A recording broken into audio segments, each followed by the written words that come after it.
Here at SciFri, we welcome any opportunity to geek out over science fiction, fantasy, speculative fiction, and everything in between.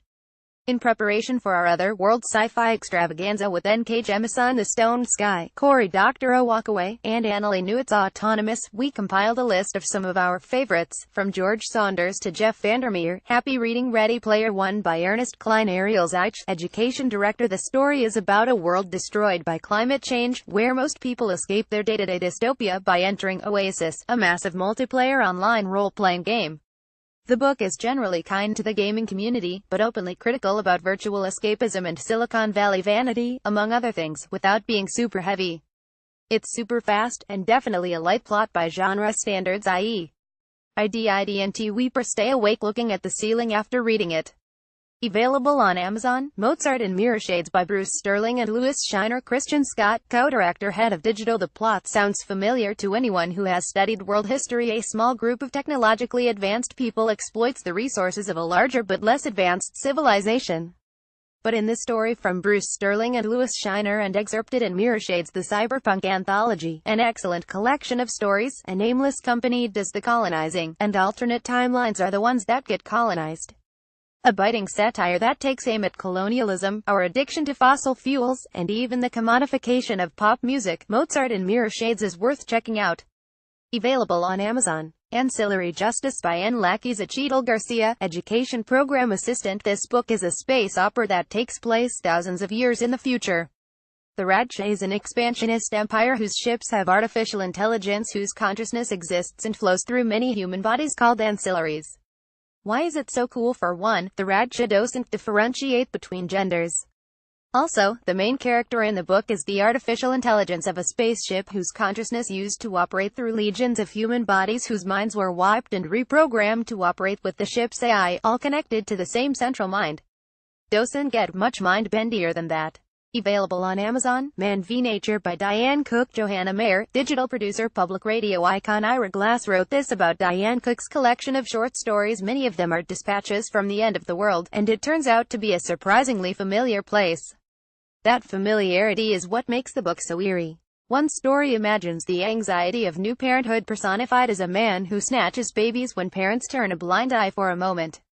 In another, a woman experiencing a year of good fortune finds the entire neighborhood camped out in her front yard. Transforming these ideas into something literal lets us peek at a wild, surreal, and dystopian version of the world we live in.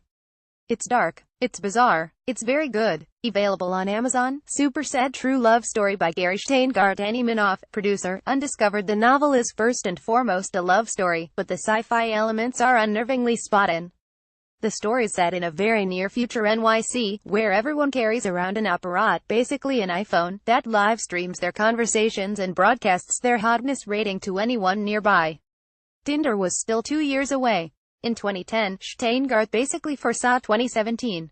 Available on Amazon. Annihilation by Jeff Vandermeer. Brendan Ector, managing editor, digital. I read a lot of science fiction. In fact, I had trouble narrowing down just one story for this list, but there are very few worlds as unsettling, as terrifying, as weird as Area X is in Jeff Vandermeer's Southern Reach trilogy.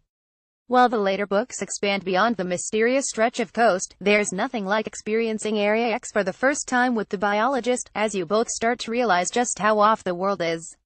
It's a mind-bending trip that calls to mind some of the best psychedelic science fiction like Dahlgren or Time Out of Joint with an earthy, natural twist. And yes, I'm very much looking forward to the upcoming movie, available on Amazon. The Hunger Games trilogy by Suzanne Collins. Sushmita Pathak, radio intern. This trilogy is set in a dystopic world where young children participate in the worst sort of reality show imaginable, a televised death match. The story takes place in Panem, a country with a wealthy capital and 12 poor districts. Every year 2 teenagers, a boy and a girl, from each district are chosen to compete in the Hunger Games, which pits participants against each other to fight to death in a public arena. After killing off his or her opponents in cold blood, the winner and his or her district are rewarded with food and riches. In addition to entertainment, the games serve as a reminder of the capital's power over the districts. Available on Amazon. The Tripods trilogy by John Christopher Elefetter, producer. Undiscovered. Full disclosure, I read the trilogy in school as a kid and my memory is patchy. But it was excellent. I remember evil tripods, a city with aliens. Did they have tentacles and human servants? I think yes to both, and at one point, feeling so scared, my teeth actually chattered, which up until then had only happened to me on a particularly steep water slide. Also, from the childhood collection, anything by Canadian author Monica Hughes. Available on Amazon, 10th of December by George Saunders. Rachel Bowden, Events Office Manager. This is one of my favorite books of all time. Saunders takes you inside many different worlds, from the mind of an adolescent boy battling imaginary creatures, to an experimental prison where prisoners' loyalties are tested with love potions. It's like reading a season of Black Mirror. Available on Amazon. Never Let Me Go by Kazuo Ishiguro. Christy Taylor, Associate Producer. Usually stories about dystopian societies are about rebelling against them. I love and hate the way Ishiguro perverts that. Kathy mostly accepts what society tells her, that as a genetically engineered person, she is less than human and should gladly accept the role assigned to her, no matter how much that role horrifies the rest of us. P.S. He just won a Nobel. Plus, I have to throw in The Lathe of Heaven by Ursula K. Le Guin, featuring a character whose dreams change the shape of the real world, for good or for ill. What happens when that power lands in the wrong hands? Plague, aliens, and more. Available on Amazon.